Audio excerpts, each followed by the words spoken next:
The horror genre for me was kind of, as a child, the forbidden fruit, because, you know, in the 80s there was a lot of slasher movies, and my parents were always like, don't watch those movies, and so that I would naturally want to watch them then.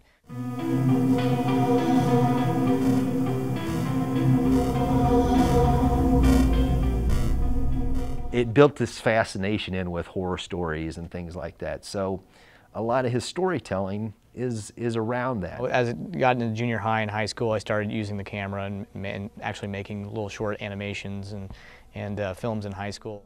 Patrick Rea was one of the most driven students that I've ever seen. Coming to KU benefited me in the sense that the big thing was meeting people. I know that a lot of people will say, well, you don't have to go to film school to make films, and I don't agree, because I feel like through film school I was able to really meet with all the people that I've been collaborating with now for about 10 years. And so if I hadn't come to film school, I haven't met those people. He never really waited for deadlines.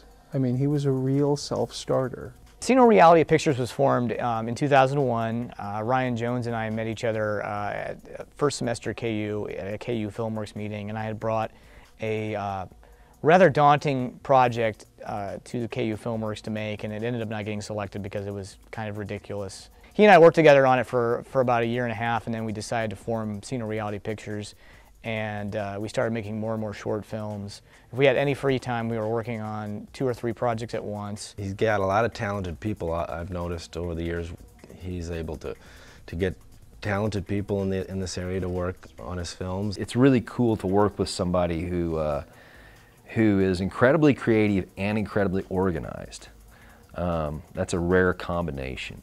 Patrick puts a great deal of pre-production planning into his films. Every one of his films is storyboarded to within an inch of its life. I mean, literally, he goes through and he storyboards and he shot lists every single one of his films. I was like, man, that's amazing. You get like this map of a movie. I mean, like, this would be easy to shoot because you know exactly what you need to get. And my experience with Patrick has been that he is the most organized director I've ever worked with. Probably the most organized creative person I've ever worked with. Of all the writing, producing, directing is obviously the one I like the most. And then it would probably be writing, and then producing third. But I typically do all 3. Directing for me is like I can focus on the shots, I can focus on the actors, and it's way more like, at the end of the day, I feel way more, you know, fulfilled by it. Police in Wichita are looking for this man, Mr. Philip Davenport, age 31. He's believed to be at large in the metro area, and he's wanted in connection with the deaths of at least 12 women. So I think there's a buzz that's growing around this area, but the trick is having people stick around and not move away. It's just building a crew base and getting people excited about stuff, and I think that the people around here are still very excited about the idea of making films. I'm not going to end up like them. I'd rather be dead. I measure success by whether or not people react to the film in a positive manner. I think just getting the film made is sometimes feels like it's the best success in the world, because making a movie is so incredibly hard, and I commend anyone who ever tries it. He's learned over the years how to effectively use the festival circuit to raise money and to raise interest in his other film projects. The horror genre lends itself to working in a low budget.